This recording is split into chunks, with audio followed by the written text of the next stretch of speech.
Chapter 1. The Space in Between. Tanuki wakes up gasping for air and coughing up water, feeling like she's going to drown, her upper body jerking forward, forcing her into a sitting position. She takes deep, shaky breaths, feeling an unsettling awareness of her rapid heartbeat. The unsettling feeling of fear. Her body shivers and shakes uncontrollably, her bare skin exposed to the frigid air.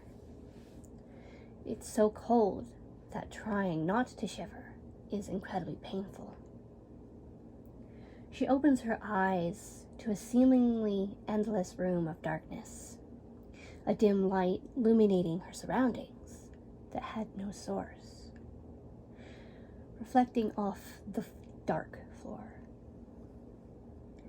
She places her hands on the rim of the marble bathtub she woke up in. She stands up out of the water, finding a towel, pulling it off the shower curtain rod that circles above the tub below.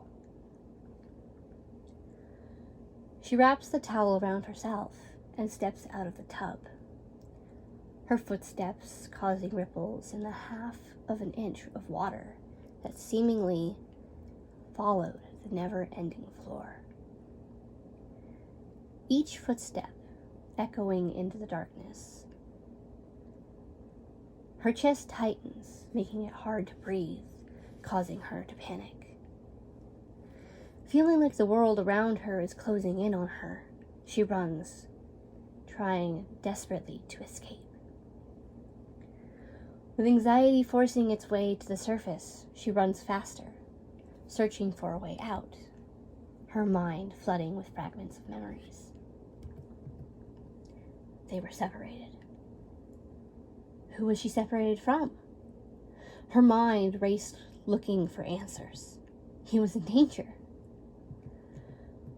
Her feet began to stumble on one another, and she closed her eyes, covering her face, feeling her body hit the floor. She winces, getting up and making a run for it. Not knowing why she was running, she felt confused.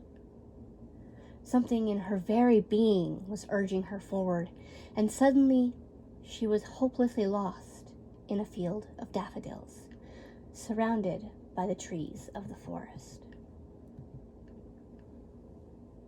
He would put daffodils on her bedside table in the morning when he was happy. She sat down in the field with tears in her eyes. She curled up into a ball, wrapping her arms around her knees. She finally understood. This person was someone she cared about. He was someone she cherished. Why couldn't she remember anything? Why was she all alone? Deep sorrow sat in her heavy heart and refused to leave. As the sun began to set, she sat up, suddenly realizing that she was now fully clothed. She didn't know what was going on, and it scared her. She stood up and began to wander into the forest that framed the field of flowers. As time passed on, the darkness grew, and with no light left, it began to rain.